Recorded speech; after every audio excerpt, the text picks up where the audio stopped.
On this episode, I'm going to be talking about blame.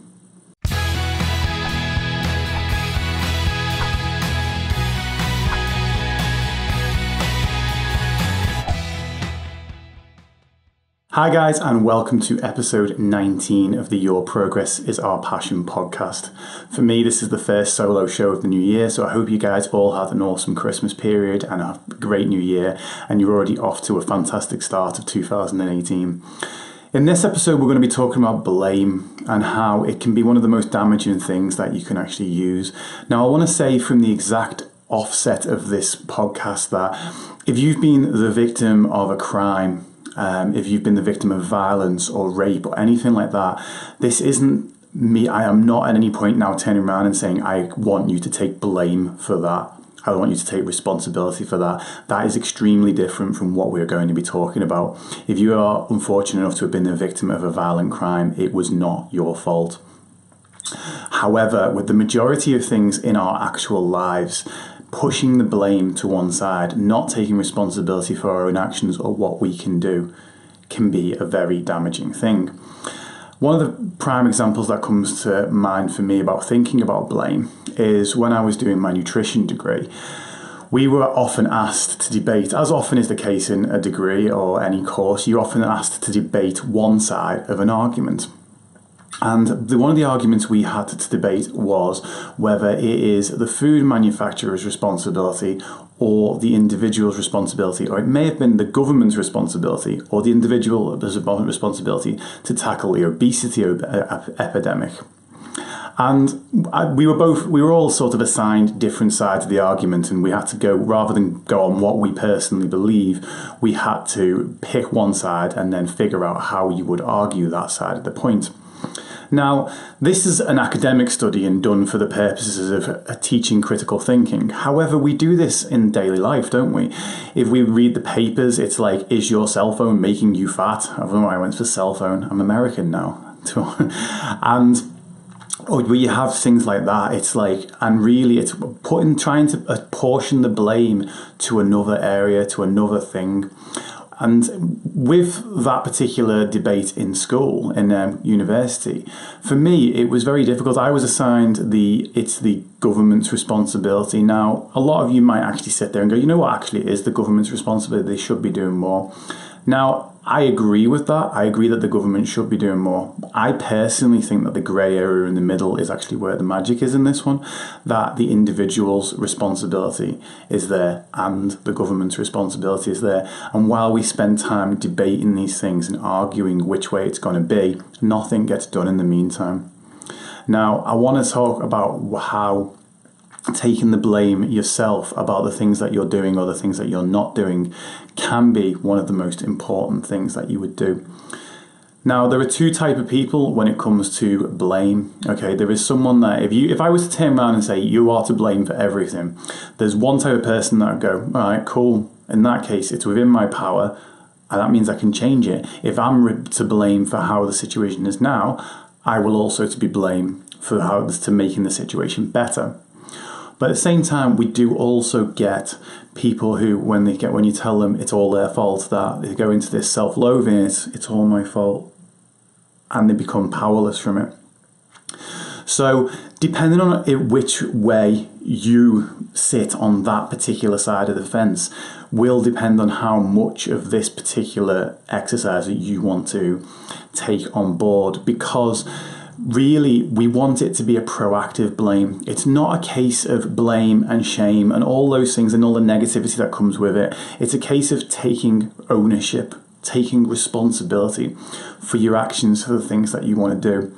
And we blame all sorts of different things. And I always speak from experience on any of the topics that I put forward on the podcast.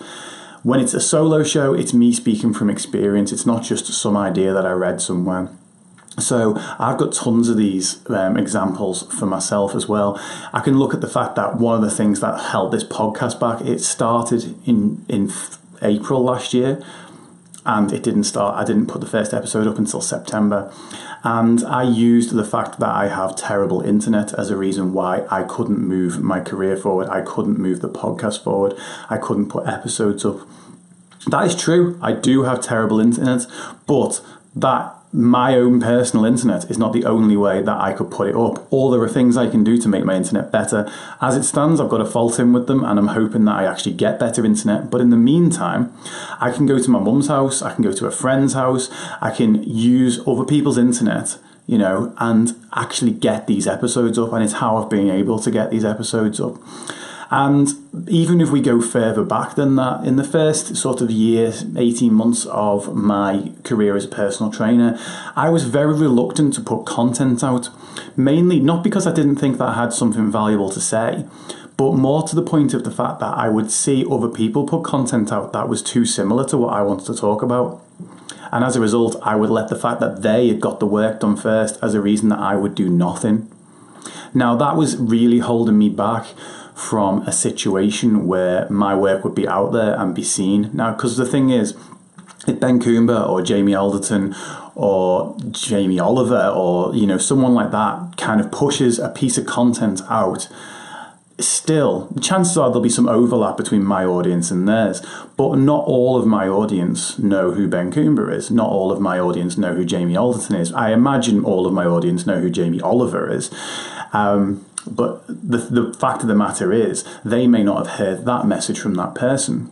Or even they may have heard that message, and hearing it from me just then goes on to reinforce what they've heard.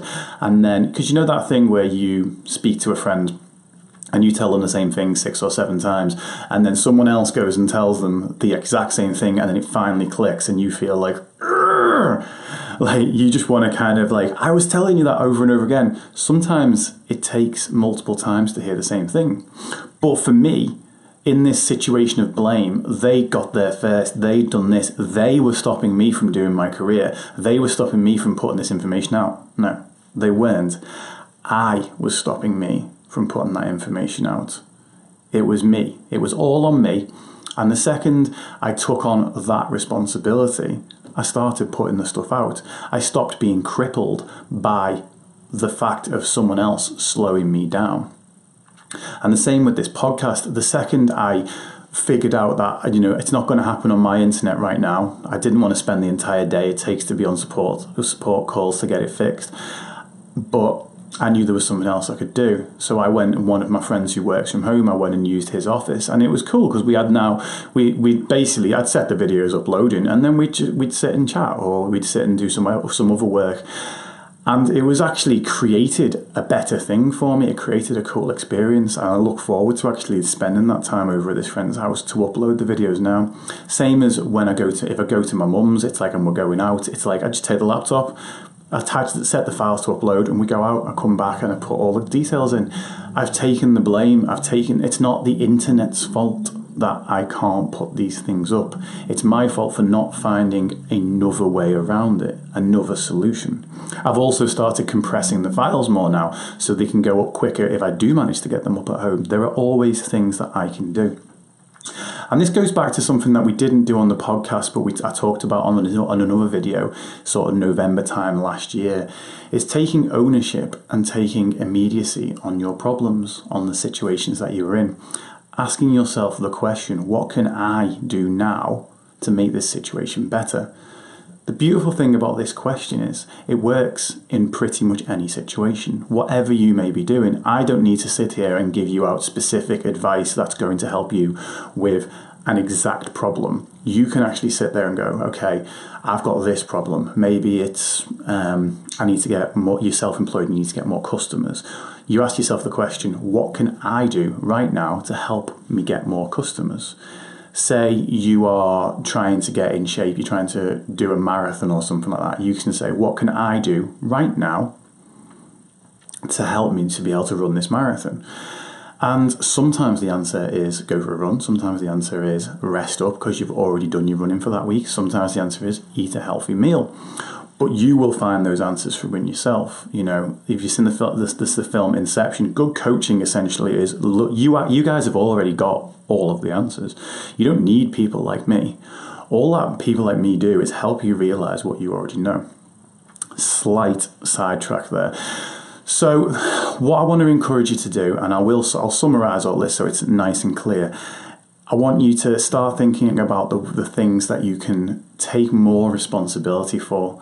that the things in your life, not saying, okay, it's the government's fault that I can't lose weight. It's like, no, what can I do right now to help me lose weight? Because the thing is, if we sit around and wait for everyone else to change things, we could be sitting around for a very, very long time. I mean, the state of the NHS in this country at the moment, and this is from a top-down position, not to all my awesome friends who work at the in the lower rungs of the NHS. I know some really awesome doctors, really awesome nurses that are doing a wonderful job out there. But the way it's being run at the moment, it is like it's like those people in a relationship that don't want to dump the person, but want the relationship to be so bad that in turn the other person dumps them. So the NHS seems to be getting run in a way that we think it's so bad that we will accept whatever the next thing is that is offered to us, which will most likely be private. So what can I do right now to help that? In terms of if it's your physical health, there are tons of things you can do without the help of the NHS. If it's your mental health, there are still tons of things you can do. There are tons of things you can do with their help, and there's tons of things you can do in addition to all of that as well. And it's figuring those things out, taking a little bit of responsibility for it. And you know what? That responsibility, sometimes it can feel daunting at first, but once you take that responsibility, there is, what I said earlier, that the type of person that's going to sit there and go, oh, it's all my fault. Imagine when it all goes right and you can sit there and go, I did this. This is on me. I did this on my own steam. How good that is going to feel. So I'm going to leave it there. As always, thanks for watching. Thanks for listening, however you are consuming this. And as always, please tag a friend in it. Help me to pass this on. Share this about. I want to start getting some questions into this show, so if there's any particular content you want to see, you want to hear, any questions you want answering, dave@cofitpt.com, send me an email, or if you're on this through Facebook, send me a message through there. However you want to get in touch with me, get in touch. Let me know what you think of the podcast. Let me know what you're enjoying. Let me know what you think could be better. I'm always here to try and improve things. Help me pass it on, get your questions in. Love you all as always. Your progress is my passion as always, and I will see you soon.